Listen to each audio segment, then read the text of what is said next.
I know how we can make these bills get through Congress. Put them back together, and Biden needs to stop obsessing over some bipartisan win. He's barely going to squeak it by, and that part of the bill just kind of sucks. It's full of corporate giveaways and it privatizes our infrastructure. So put it back together with the stuff that is actually good in the $3.5 trillion infrastructure plan. Emphasize that it is over 10 years. And to put it in perspective, we're going to spend a minimum of 7 trillion on our already bloated military over the next 10 years. Also, the Build Back Better plan is not some sort of progressive wish list. It has some basic things that the American people deserve and need to be able to compete with any other first world country. Any other developed nation has these items.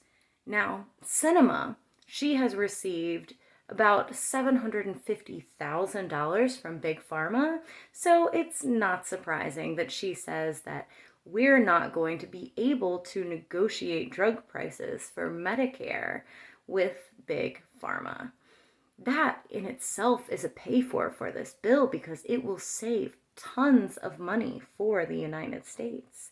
But instead of doing that, and instead of taxing massive corporations like FedEx, GM, and Amazon, all of which rarely pay any taxes, multiple years they have paid $0 in taxes.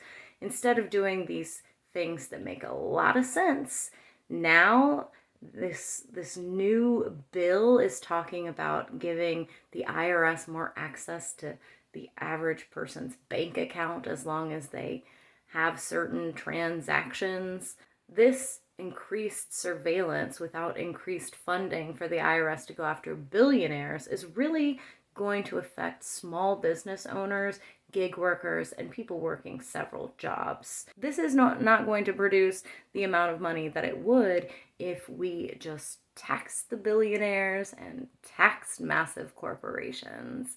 But of course, our two corporate Democrats are unwilling to do that. Not because they're moderate, but because they're bought off. Manchin is just awash in dirty energy money, and he's the one who's stopping it. Probably because he has so many coal stocks and a personal interest in mines in West Virginia. So, how do we deal with these people? Well, we just put those bills back together, and then we add in the debt ceiling, which we're going to have to put through the reconciliation process to keep our whole government from shutting down and screwing over every American. So, just in time for Christmas, right? So instead of having that ridiculousness, use that as leverage over Sinema. Sinema will do anything that her donors want her to do, and donors don't want the stock market to plummet, which it would if we don't raise the debt ceiling. So that's how Sinema can be handled. Manchin is even easier.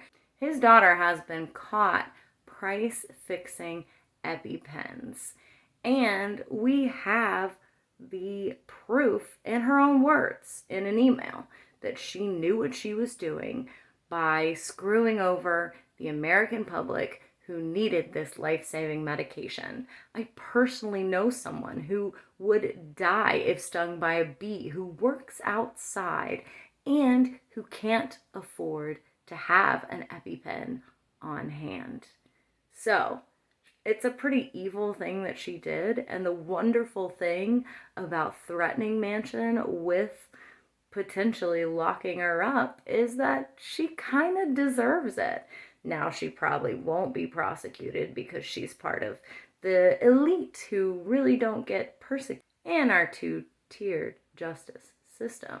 However, it's a great bit of leverage over Manchin, and even if he doesn't care about his daughter, she funneled a bunch of money to him, so investigating her could put him in hot water too.